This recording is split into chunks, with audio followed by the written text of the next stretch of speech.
क्या क्या चीजें हैं, कौन कौन सी ऐसी चीजें हैं जो राष्ट्रहित को संवर्धित करती हैं, राष्ट्रहित को बढ़ावा देती हैं। जैसा कि हम लोगों ने अभी थोड़ी देर पहले चर्चा किया और उस चर्चा में ये बात सामने आई कि अलग अलग देशों के हिसाब से अलग अलग हित होता है, उसकी आवश्यकता के अनुसार हितों में परिवर्तन होता है। ये हम लोग अभी थोड़ी देर पहले बता रहे थे। पामर परकिंस ने 5 बातें बताई हैं और उन्होंने बताया कि ये 5 चीजें ऐसी हैं जो किसी भी देश के राष्ट्रीय हित को बढ़ाती हैं। सबसे पहली बात है कूटनीति, डिप्लोमेसी। डिप्लोमेसी के बारे में हम लोगों ने थोड़ा सा जानकारी हासिल की थी, आप लोगों में से किसी ने प्रश्न भी किया था। कूटनीति है, कूटनीति का मतलब होता है दूसरे राष्ट्र के साथ संबंधों को स्थापित करने में जो बौद्धिक आदान प्रदान हम करते हैं, जिन बौद्धिक उपयोग हम करते हैं, वो कूटनीति होती है। सरल भाषा में अगर कहा जाए तो ये जोड़ तोड़ की नीति होती है और इस नीति का उद्देश्य ये होता है, सीधा सा उद्देश्य होता है कि हम एक आप कह सकते हैं कि निगरानी करने वाले व्यक्ति के रूप में, एक जागरूक व्यक्ति के रूप में दूसरे देश में रहते हैं और उस देश की गतिविधि का अध्ययन करते हैं और ये भी देखते हैं कि उस देश की गतिविधियां हमारे देश को किस तरह से प्रभावित करती हैं, प्रतिकूल रूप से प्रभावित करती हैं या अनुकूल रूप से प्रभावित करती हैं। तो प्रतिकूलता और अनुकूलता, अगर प्रतिकूल रूप से प्रभावित करती हैं तो हम उसका विरोध करते हैं शासकीय स्तर पर, राज्य के स्तर पर, सरकार के स्तर पर, और अपना विरोध दर्ज कराते हैं। और अगर वो अनुकूल हैं तो उसकी भी सूचना देते हैं। तो एक तरह से ये कह सकते हैं कि जो राजनयिक होता है, जो राजदूत होता है, वो लिंक का काम करता है। दो संप्रभु राष्ट्रों के बीच वैचारिक आदान प्रदान का काम करता है। दो संप्रभु राष्ट्रों के बीच उनके संबंधों को जोड़ने का काम करता है, उनको मजबूत करने का काम करता है। तो ये डिप्लोमेसी, तो डिप्लोमेसी जोड़ तोड़ की नीति है। डिप्लोमेसी का भी उद्देश्य होता है कि हम अपनी कूटनीति को इस तरह से संचालित करें कि हमारा अधिक से अधिक फायदा हो। तो कुछ राष्ट्रों के लिए कूटनीति जो है उनके राष्ट्रीय हितों को बढ़ावा देने वाला साधन होता है। बहुत बड़े बड़े कूटनीतिज्ञ हुए, जॉन फॉस्टर डलेस थे अमेरिका में, और हेनरी किसिंजर बहुत बड़े बड़े राजनयिक ये माने जाते हैं। तो इसी तरह से हमारे यहाँ भी बहुत सारे इस तरह के राजदूत हुए जिन्होंने बड़ी ख्याति अर्जित की अपने ज्ञान से, अपनी विद्वता से, और राष्ट्रों के बीच समन्वय स्थापित करने की अपनी क्षमता और अपनी बुद्धिमत्ता से। तो ये कूटनीति जो है ऐसी होती है, हम कूटनीति के माध्यम से अपने हितों का जो है संवर्धन करते हैं। कुछ दिन पहले आपने देखा, साल भर पहले जब डोकलाम का मुद्दा आया, तो डोकलाम के मुद्दे में भी भारत ने कूटनीति का सहारा लिया। पाकिस्तान के संदर्भ में भी भारत ने कूटनीति का सहारा लिया। इन्होंने बालाकोट पर हमला किया और बहुत सारा विरोध पाकिस्तान की तरफ से आया। पाकिस्तान ने इस मुद्दे को अंतर्राष्ट्रीय मंच पर उछालने की कोशिश की, लेकिन अंतर्राष्ट्रीय मंच पर उसको सफलता नहीं मिल पाई। उसका सफलता इसलिए नहीं मिल पाई क्योंकि भारत का जो कूटनीतिक दांव था वो बहुत मजबूत था, और भारत के कूटनीतिक दांव के आगे उसके सारे जो लक्ष्य थे, जो सारे मंसूबे थे, वो फेल हो गए। तो इस तरह से कूटनीति पहली ऐसी चीज है जो राष्ट्रीय हित को बढ़ावा देने का काम करती है। दूसरी बात जो हम आपसे कहना चाह रहे थे, प्रचार, प्रोपोगेंडा एंड पॉलिटिकल वारफेयर, राजनैतिक युद्ध। प्रचार सामान्यतः क्या होता है कि ये प्रचार जो होता है ये भी एक महत्वपूर्ण कार्य करता है राष्ट्रहित को सिद्ध करने में। हम प्रचार के माध्यम से किसी राष्ट्र को मतलब राष्ट्र की गरिमा को नीचा दिखा सकते हैं और किसी को हाईलाइट भी कर सकते हैं। इसको पॉलिटिकल वारफेयर कहते हैं।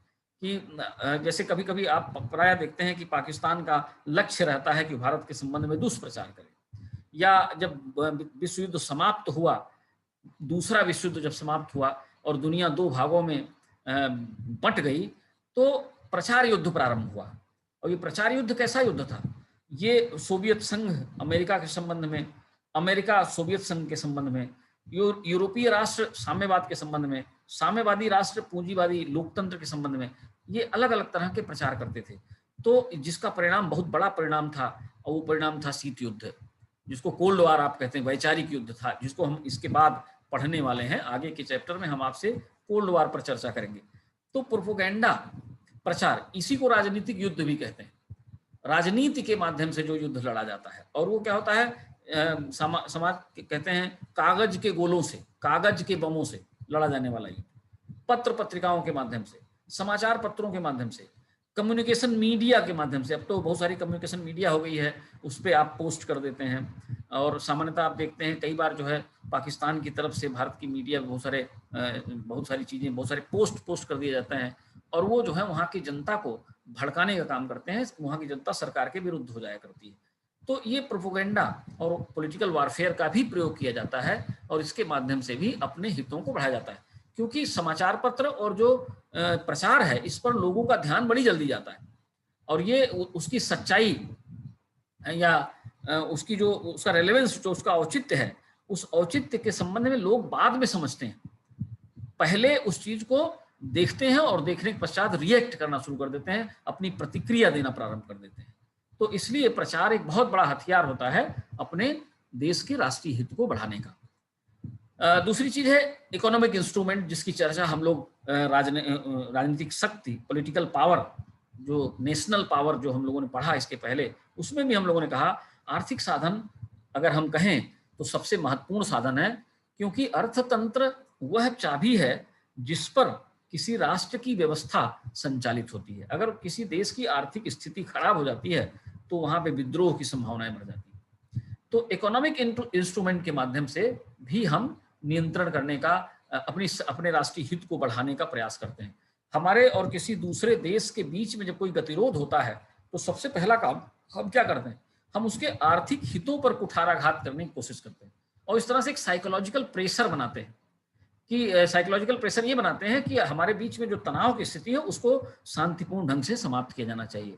अभी शुरू में जो है चाइना के 100 ऐप्स जो है भारत सरकार ने बंद कर दिए, और उसमें करोड़ों का नुकसान चाइना का हुआ। उसका कारण क्या था कि भाई हमारे और चाइना के बीच में जब संबंध थे तो हमारे आर्थिक आदान प्रदान होते थे, हमारे और चाइना के बीच में आर्थिक संबंध, हमारे उसमें जो संबंध थे, परस्पर संबंध थोड़ा सा खराब हुए, तो हमने उनको सबसे पहला काम हमारा क्या था कि हमने उनको आर्थिक चोट पहुंचाना प्रारंभ किया। तो विश्व स्तर पर इस तरह की गतिविधियां संचालित की जाती हैं अपने राष्ट्रीय हितों को बढ़ावा देने के लिए, या किसी दूसरे देश पर यह दबाव बनाने के लिए कि वो हमारे हितों के अनुसार काम करे, हमारे हितों पर कुठाराघात ना करे। हमने ये चर्चा की थी कि अमेरिका की जो अर्थनीति है उसमें एक धारा है सुपर 301, और वो कभी कभी जिन राष्ट्रों से अमेरिका का थोड़ा सा विरोध होता है, या जो राष्ट्र अमेरिका के हितों के अनुसार कार्य नहीं करते हैं, तो वो उनके ऊपर सुपर 301 धारा लगा देता है। और इस धारा का सीधा सा उद्देश्य होता है कि अमेरिका उन राष्ट्रों से व्यापारिक आदान प्रदान बंद कर देता है, आर्थिक आदान प्रदान बंद कर देता है, और फिर जो है एक तरह का ये पनिशमेंट, इकोनॉमिक पनिशमेंट हो जाता है, आर्थिक आदान प्रदान बंद करता है। इसके साथ ही साथ अमेरिका के जो मित्र राष्ट्र हैं उन राष्ट्रों से भी ये कहा जाता है कि आप भी उस व्यक्ति के साथ आर्थिक आदान प्रदान बंद कर लीजिए। तो जब अर्थव्यवस्था का रास्ता बंद हो जाता है तो दूसरा राष्ट्र आपके सम्मुख नतमस्तक होने को तैयार हो जाता है। तो ये एक राष्ट्रीय हित को बढ़ावा देने का साधन है कि हम ब्लॉकेड का प्रयोग करते हैं, नाकाबंदी जिसको कहते हैं। हम जो है सामग्री अपने जल मार्ग के रास्ते दूसरे देश को जाने से मना कर देते हैं। तो ये एक बड़ा महत्वपूर्ण चीज। तो वायु मार्ग का उपयोग करने के लिए हम मना कर देते हैं। तो जो अंतर्राष्ट्रीय व्यापार है उसमें हम किसी न किसी प्रकार का अवरोध खड़ा करते हैं। जो पश्चिम के राष्ट्र हैं, अमेरिका है, कई बार जो है उन्होंने ट्रेड ऑन और टैरिफ पर बड़ी समस्या आई, उन्होंने तटकर की नीति में संशोधन कर दिया। तटकर क्या होता है, जब आपके समुद्र तट पर कोई जहाज आती है और वहां से कार्गो उतरता, सामान उतरना प्रारंभ होता है, तो वो टैक्स लगाया जाता है। तो तटकर का एक कानून है। तो जो सशक्त और संपन्न राष्ट्र हैं वो इन कानूनों में थोड़ा सा परिवर्तन करते रहते हैं, तटकर को बढ़ा देते हैं। जब आपके यहाँ की कोई जहाज उनके यहाँ जाती है तो तटकर ज्यादा लेते हैं, आपके यहाँ जब उनकी कोई जहाज आती है तो तटकर वो कम देना चाहते हैं। तो ये एक ऐसी चीज है जिनके माध्यम से हम आर्थिक लाभों को बढ़ाने की कोशिश करते हैं, आर्थिक अपने राष्ट्रीय हितों को बढ़ाने की कोशिश करते हैं। एक और बड़ा महत्वपूर्ण चीज है इंपीरियलिज्म और कॉलोनियलिज्म। इंपीरियलिज्म होता है साम्राज्यवाद, साम्राज्य विस्तार। इसका उपयोग ब्रिटेन और यूरोप के दूसरे राष्ट्रों ने प्रथम विश्व युद्ध के पूर्व के वैश्विक इतिहास में किया, जिसको हम जानते हैं। उन्होंने क्या किया, अपने साम्राज्य का विस्तार किया, दूसरे देशों को अपना उपनिवेश बनाया, वहाँ के कच्चे माल का उन्होंने दोहन किया, और इस तरह से इसके माध्यम से भी वो अपने राष्ट्रीय हितों को बढ़ावा देना शुरू करते हैं, दूसरे देशों की भूमि को अपने अधिग्रहण में, अपने कब्जे में ले लेते हैं, और वो जो है एक महत्वपूर्ण तरीका हो जाता है जिसके माध्यम से वो अपने राष्ट्रीय हितों को सिद्ध करने की कोशिश करते हैं। तो इंपीरियलिज्म और कॉलोनियम, उपनिवेशवाद, पूरी दुनिया में जो बहुत सारे उपनिवेश ब्रिटेन के थे, बहुत सारे उपनिवेश जो हैं यूरोप के दूसरे राष्ट्रों के थे, फ्रांस के, बेल्जियम के, ये तमाम राष्ट्रों ने विदेशी दूसरे देशों में अपना उपनिवेश स्थापित किया। तो ये उपनिवेशवाद और साम्राज्यवाद ये भी एक तरीका है अपने राष्ट्रीय हितों का, राष्ट्रीय हितों को बढ़ाने का। एक जो तरीका है वो है युद्ध, युद्ध की धमकी, युद्ध का भय दिखाना, और युद्ध का भय दिखा के हम अपने स्वार्थों को सिद्ध करने का प्रयत्न करते हैं, हम अपनी आवश्यकताओं को बढ़ाने की कोशिश करते हैं। अगर हम सशक्त राष्ट्र हैं तो हमारी कोशिश होती है कि हम अपने से कमजोर राष्ट्र को युद्ध का भय दिखाएं, और युद्ध का भय दिखा के, और कभी कभी युद्ध छेड़ के, केवल युद्ध का भय दिखा के नहीं, युद्ध कभी कभी दिखा के युद्ध का भय, और कभी कभी युद्ध छेड़ के हम अपने राष्ट्रीय हितों को सिद्ध करने की कोशिश करते हैं। अगर कोई राष्ट्र प्रतिरोध करता है अंतर्राष्ट्रीय मंच पर तो हम उसके ऊपर धमकी देते हैं, हम उसको धमकी देते हैं और युद्ध भी छेड़ देते हैं। कई बार ऐसा देखने को मिला, खाड़ी देशों में जो अमेरिका का एग्रेशन हुआ, इराक में, कुवैत में या सीरिया में, इन सब जगहों जो अमेरिका ने अपना इंटरेस्ट दिखाया, अपनी रुचि दिखाया, उसका मूल उद्देश्य यही था कि वो अपने हितों को बढ़ा सके, क्योंकि वो पेट्रोलियम एक्सपोर्टिंग कंट्रीज हैं, पेट्रोलियम पदार्थ वो दूसरे राष्ट्रों को देते हैं, और पेट्रोलियम पदार्थ हर एक राष्ट्र की जरूरत है, और उसको डोमिनेट करने की कोशिश हर एक राष्ट्र के द्वारा, या उस पर प्रभुत्व स्थापित करने की कोशिश हर एक राष्ट्र के द्वारा समय समय पर की जाती है। तो ये एक तरीका है जिसके माध्यम से हम उसके व्यवहार को नियंत्रित करते हैं, दूसरे देश के व्यवहार को नियंत्रित करते हैं, उसके दृष्टिकोण को अपने पक्ष में मोड़ने की कोशिश करते हैं। तो ये एक और तरीका है जो राष्ट्रीय हित को बढ़ावा देता है। तो इस तरह से ये 5 तरीके पामर परकिंस ने ये 5 तरीके बताए हैं। क्या है कूटनीति, मेरे ख्याल से आपकी समझ में डिप्लोमेसी आ गई होगी। अगर डिप्लोमेसी आपकी समझ में नहीं आई तो आप सवाल अभी करेंगे तो उसकी चर्चा हम आपसे फिर से करेंगे। और दूसरा है प्रचार, जो पॉलिटिकल वारफेयर की बात हम लोग कर रहे थे, हम दूसरे राष्ट्रों के विरुद्ध प्रचार करते हैं और अपने हितों को सिद्ध करने की कोशिश करते हैं। तीसरा इकोनॉमिक इंस्ट्रूमेंट, जिसमें बहुत सारी चीजें आती हैं, आर्थिक आदान प्रदान आ जाता है, आयात और निर्यात आ जाता है, अनुदान की स्थिति आ जाती है कि हम वित्तीय अनुदान प्रदान करते हैं, वो भी आ जाता है। और उसके बाद इंपीरियलिज्म और कॉलोनियलिज्म की बात हमने किया, उपनिवेशवाद और साम्राज्यवाद की बात किया, और युद्ध। तो ये 4 बातें इसमें थी। ये इस तरह से अंतर्राष्ट्रीय राजनीति, ये जो चैप्टर है जिसको हमने राष्ट्रीय हित के रूप में, इस चैप्टर का समापन होता है। और अब इसमें कुछ प्रश्न करें, फिर दूसरा चैप्टर हम लोग शुरू करते हैं।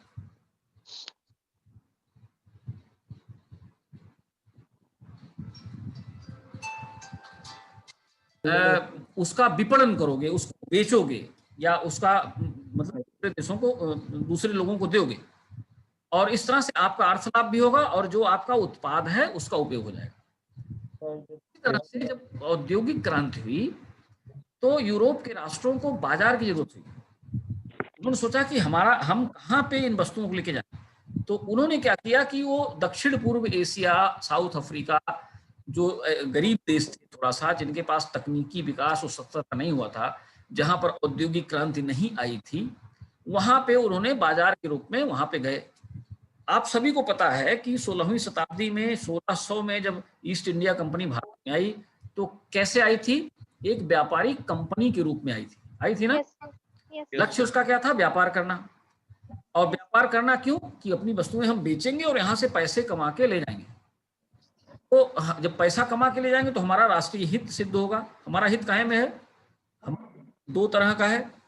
पहला हित तो ये है कि हमारी बिक जाए, और दूसरा हित ये है कि हम आर्थिक रूप से संपन्न भी हों, समृद्ध भी हों। और फिर धीरे धीरे उन्होंने क्या किया कि उस बाजार को, जो भारत एक बाजार, उस बाजार को उन्होंने धीरे धीरे डोमिनेट करना शुरू कर दिया। नई नई तकनीकें उन्होंने देना शुरू कर दिया, नए नए प्रलोभन, जो उस समय मुगल शासक थे, मुगल शासकों को भी उन्होंने नए नए प्रलोभन देना प्रारंभ किया, और फिर धीरे धीरे उन्होंने हिंदुस्तान पर कब्जा कर लिया। तो ये क्या हुआ? इसको कहते हैं साम्राज्यवाद, या इसको कहते हैं उपनिवेशवाद।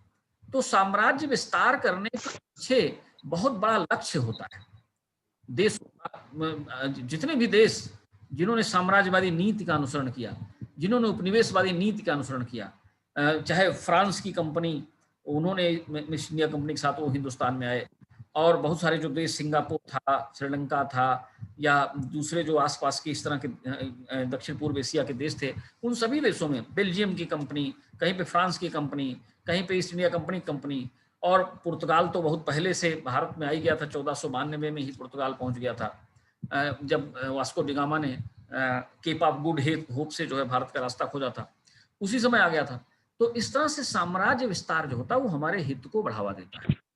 जैसे आप एक छोटे से उदाहरण से समझें, आपके पास पूंजी है और आप क्या करते हैं, आप दूसरे प्रदेश में जाके जमीन खरीदते हैं, तो आप पूंजी का वहां पे निवेश किया और दूसरी संपत्ति बनाया। इसी तरह से जो राष्ट्र हैं, जिनके पास पैसा है, जिनके पास पूंजी है, जिनके पास उत्पाद है, वो दूसरे देशों में जाएंगे, उसको बेचेंगे, वहां पे अपनी पूंजी और अपनी योजनाएं स्थापित करेंगे, अपनी योजनाओं को क्रियान्वित करेंगे, उस देश का दोहन करेंगे, वहां से कच्चा माल ले आएंगे, अपने यहाँ औद्योगिक उत्पादन करेंगे, फिर ले जाकर उसी राज्य में बेचेंगे। तो ये तभी संभव है जब हम फुल फ्लेज्ड, पूरी ताकत के साथ जब हम किसी देश को अपने अधीन कर लेते हैं, तो हम उसके संसाधनों का बेहतर दोहन कर सकते हैं। तो इसीलिए साम्राज्य की अवधारणा पैदा हुई। साम्राज्यवाद की अवधारणा के जन्म का मूल कारण यही था, बाजार की आवश्यकता।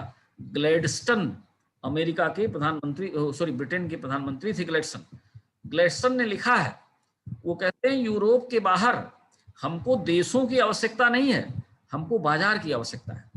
तो इसी तरह से उपनिवेशों को उन्होंने एक राष्ट्र के रूप में नहीं देखा, उपनिवेशों को उन्होंने एक बाजार के रूप में देखा।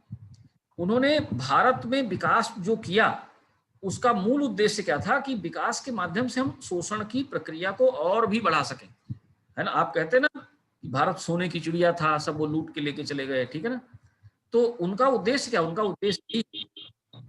उनका लक्ष्य यही था कि हमें बाजार चाहिए, हमें देश की जरूरत नहीं, हमें भूभाग की आवश्यकता नहीं, हमें तो बाजार चाहिए जहां पे हम अपनी वस्तुओं को बेच सकें।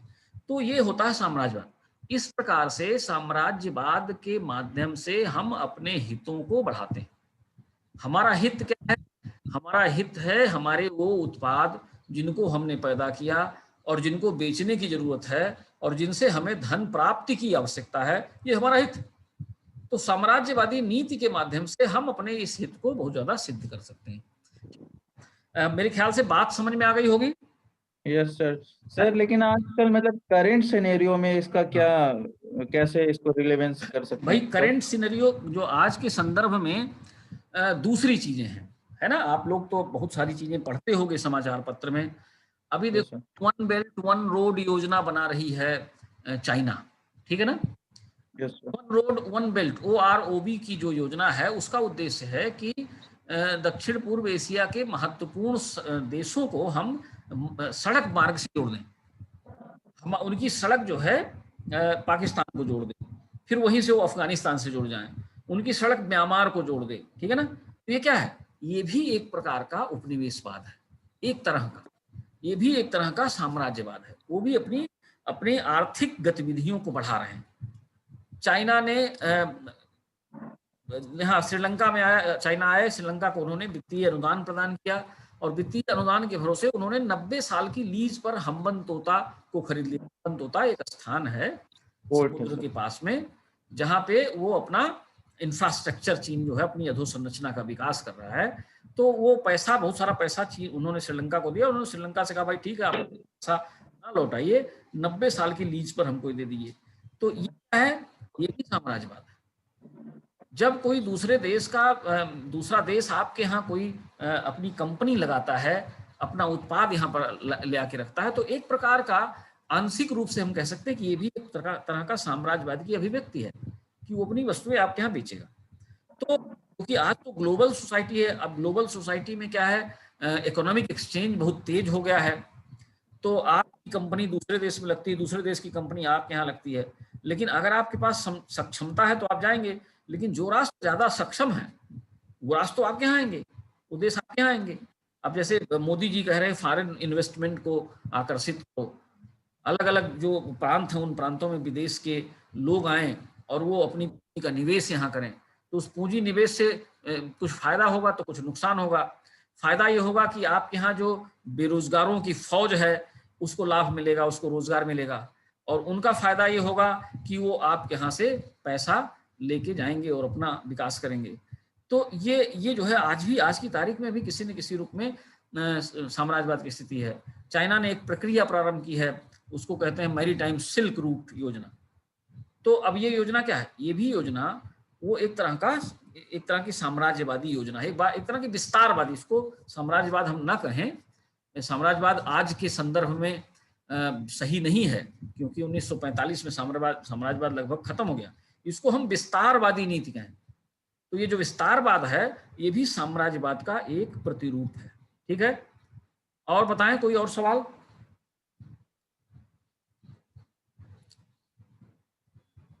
किसी और का प्रश्न है? अगर किसी और का प्रश्न ना हो तो हम लोग आगे चलें। कल हमको पढ़ना है दूसरा चैप्टर। और जी सर। तो अभी इसमें कोई सवाल और है? No sir. ये आपका ये चैप्टर क्लियर हो गया कि नहीं? Yes sir. चलो क्लियर हो गया तो बहुत अच्छा। और अब हम दूसरी बात शुरू कर देते हैं, क्योंकि अभी हमारे पास टाइम है और उसको हम बल्कि पढ़ाएंगे कल, और आज उसको प्रारंभ कर देते हैं।